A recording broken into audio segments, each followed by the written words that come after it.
అమరావతి నిర్మాణ రూపశిల్పి, దేవతల రాజధాని పైనున్న ఆ అమరావతి ఆ ఇంద్రుడిదైతే మన ఆంధ్ర ప్రజల కలల రాజధాని ఈ అమరావతి, ఈ చంద్రుడిది.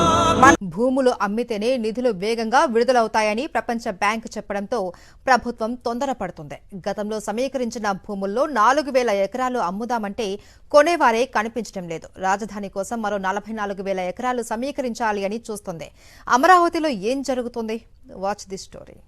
రాజధాని ప్రాంతంలో వేల కోట్లు కుమ్మరిస్తోన్న ఏపీ ప్రభుత్వం అందులోని వేలాది ఎకరాలు అమ్మకానికి పెట్టింది.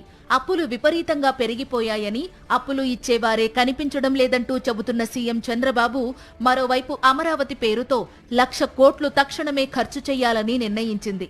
అప్పులు తెచ్చి అమరావతిలో పోయడం, వాటిని తీర్చడానికి భూములు అమ్మడం అనే ప్రక్రియను వేగంగా సాగిస్తోంది చంద్రబాబు ప్రభుత్వం.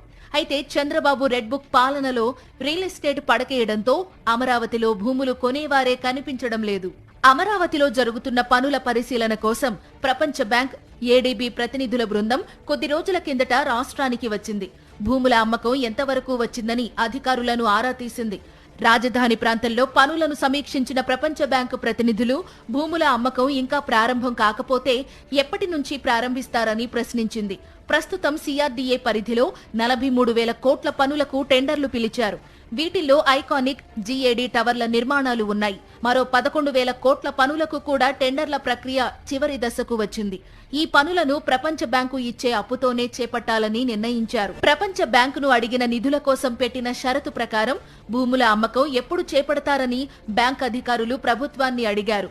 అమరావతిలో ఎకరం 25 కోట్ల నుండి 30 కోట్ల వరకు ధర పలుకుతుందని, తక్షణమే 1000 ఎకరాలు అమ్మకానికి సిద్ధం చేశామని, వీటి ద్వారా 20,000 కోట్లు వస్తాయని గతంలో ప్రపంచ బ్యాంకుకి సిఆర్డీఏ అధికారులు ప్రెజెంటేషన్ ఇచ్చారు.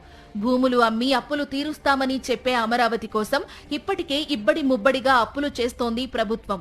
అయితే ప్రస్తుతం అమరావతిలో ఎవ్వరూ ఎకరానికి 30 కోట్లు పెట్టి కొనేవారు కనిపించడం లేదు. 4,000 ఎకరాలు అమ్మి 1,00,000 కోట్లు అప్పులు తీర్చడం సాధ్యం కాదని రాష్ట్ర ప్రభుత్వ అధికారులే చెప్తున్నారు. ఈ భూముల అమ్మకానికి అడ్డుగా మారారంటూ గత ప్రభుత్వం రాజధానిలో 50,000 మంది పేదలకు ఇచ్చిన ఇళ్ల పట్టాలను చంద్రబాబు ప్రభుత్వం రద్దు చేసింది.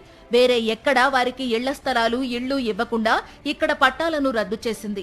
భూముల అమ్మకం కోసం ఇప్పుడు మళ్లీ సింగపూర్ టీం ని కూడా చంద్రబాబు ప్రభుత్వం రంగంలోకి దించబోతోంది. భూముల అమ్మకానికి ఎంత ప్రయత్నించినా వర్కౌట్ కాకపోవడంతో తాజాగా మరో విడత భూ సమీకరణ చేయాలని ప్రభుత్వం నిర్ణయించింది.